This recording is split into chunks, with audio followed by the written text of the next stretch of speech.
जय गुरुदेव, जय महाकाल, राधे राधे। और देखिए, आज मैं अपने वृंदावन के विषय पे बोल रहा था और वृंदावन का विषय भी पूरा नहीं हुआ है और उसे मैं अगले कुछ एपिसोडों में और या फिर अगले वीडियो में कुछ डीकोड वगैरह करूँगा, मैं उनको उसकी जानकारी वगैरह दूँगा। लेकिन मेरा ऐसा कहना है आप लोगों से, जिस लोगों को जिनको उस कल्कि का इंतज़ार है, तो देखिए पहली बात तो ये अच्छी तरीके से जान लीजिए, पहले तो उसका नाम कल्कि नहीं है और वृंदावन में घूम रहा है, मतलब ब्रज में घूम रहा है, वो ब्रज में घूम रहा है और उसका नाम कल्कि नहीं है। कल्कि एक घटना है, इस बात को भी दूसरी तरीके से जानिए और इस बात को भी अच्छी तरीके से जानिए।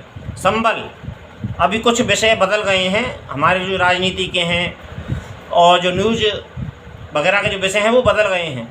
ऑपरेशन सिंदूर की बात अभी चल रही है और ऑपरेशन सिंदूर अभी ख़त्म नहीं हुआ है, तो उसके विषय में भी अभी देखिए, मेरे पास में विषय बहुत हैं बोलने के लिए, विषयों की मेरे पास में कोई कमी नहीं है।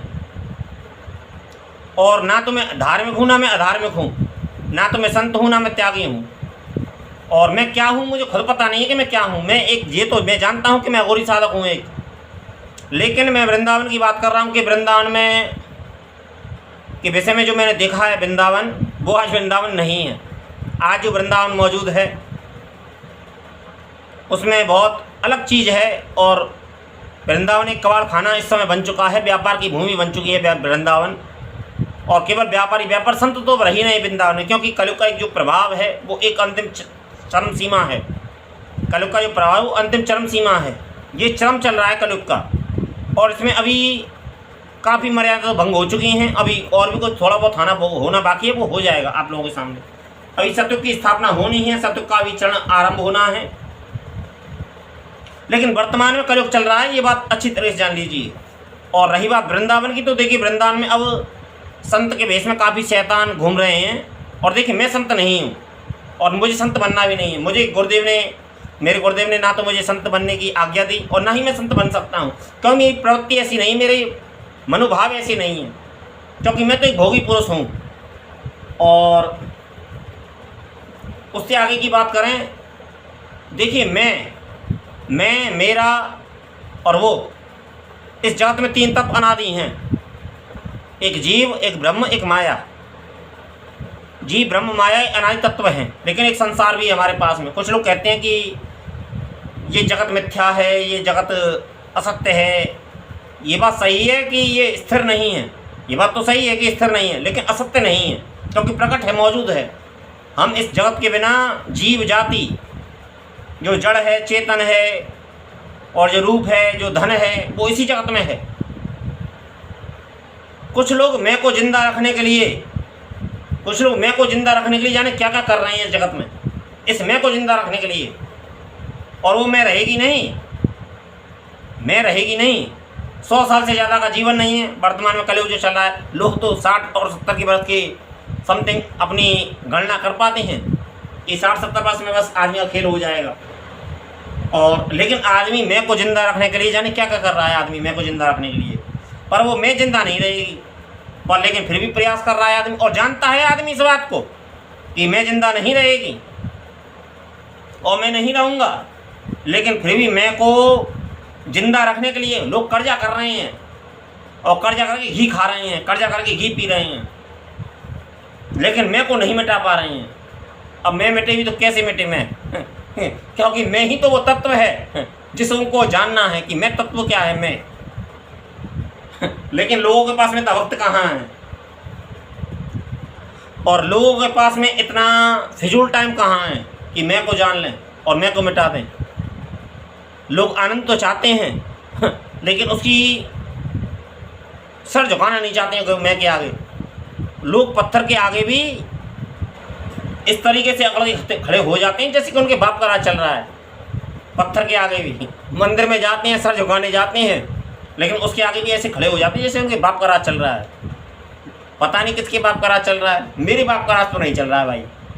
मेरे बाप का राज तो मेरे बाप का राज चल रहा है, मेरा राज चल रहा है। पर हाँ, लोग मैं को जिंदा रखना चाहते हैं, चाहे उसकी कोई भी कीमत चुकानी पड़े, पर मैं जिंदा रहनी चाहिए।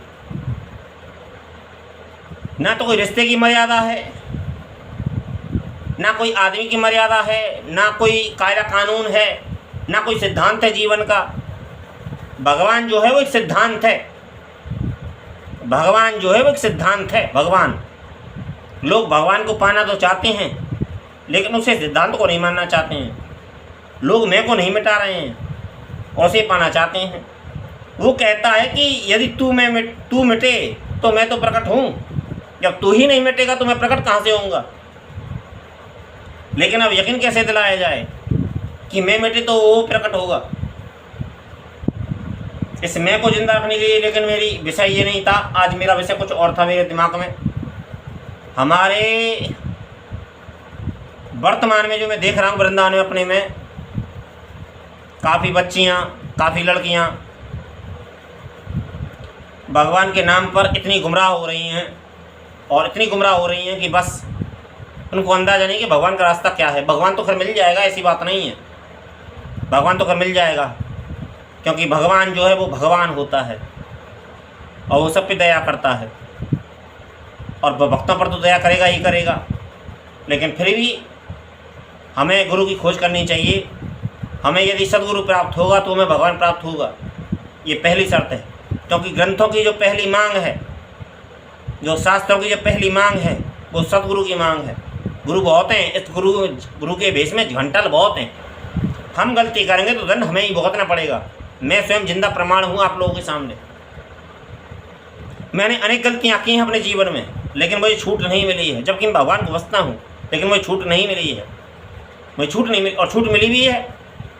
छूट मिली भी है भगवान के समर्पण करने पर कि मैंने गलती की, मैंने मान लिया उस चीज़ को, मैंने समर्पण किया कि मुझे इस गलती से निकालो। मैंने अपराध किया है, मैं मानता हूँ इस चीज़ को, मैंने अपराध किया है, इस चीज़ को मुझे गलती से निकालो, तो मुझे रति रास्ता मिला है मुझे। लेकिन लोग तो यहाँ झुकने को ही तैयार नहीं है, क्योंकि गुरु को भी गुलाम चाहते हैं लोग, गुरु को भी अक्ल देना चाहते हैं लोग। यहाँ तो ये आलम है, और वृंदावन की भूमि, अब वो वृंदावन की भूमि नहीं है। और मैं अंतिम शब्दों में एक बात कहूँ कि देखिए, हमारी बच्चियाँ बहुत प्रभावित हो रही हैं इस भक्ति के प्रभाव से और भगवान के प्रभाव से। भगवान तो खैर मिल जाएगा, लेकिन फिर भी हमारी गलतियाँ हमारी ही होंगी। कर्म का सिद्धांत एक ऐसा सिद्धांत है, इसको कोई काट नहीं सकता है। हम भजन लाख करते हों, लेकिन जब हम बीमार हों तो हमें दवा की आवश्यकता होती है। वहाँ भजन काम नहीं करता, क्योंकि सिद्धांत है भोजन, पेट भरने के लिए भोजन चाहिए, पेट भरने के लिए भोजन चाहिए। लोहे को आकार बदलने के लिए उसको अग्नि चाहिए, सोने को आकार बदलने के लिए उसको अग्नि चाहिए। ये एक सिद्धांत है। यदि हम इस सिद्धांत को नहीं समझेंगे, हमको इस सिद्धांत को समझना पड़ेगा। हर चीज़ का एक सिद्धांत है। नमक अपना काम करता है, चीनी अपना काम करती है, मिर्च अपना काम करती है। हर चीज़ का एक सिद्धांत है जगत में। यदि लक्ष्मण को राम भगवान थे, अष्ट सिद्धियों से लबरेज थे, राम लक्ष्मण को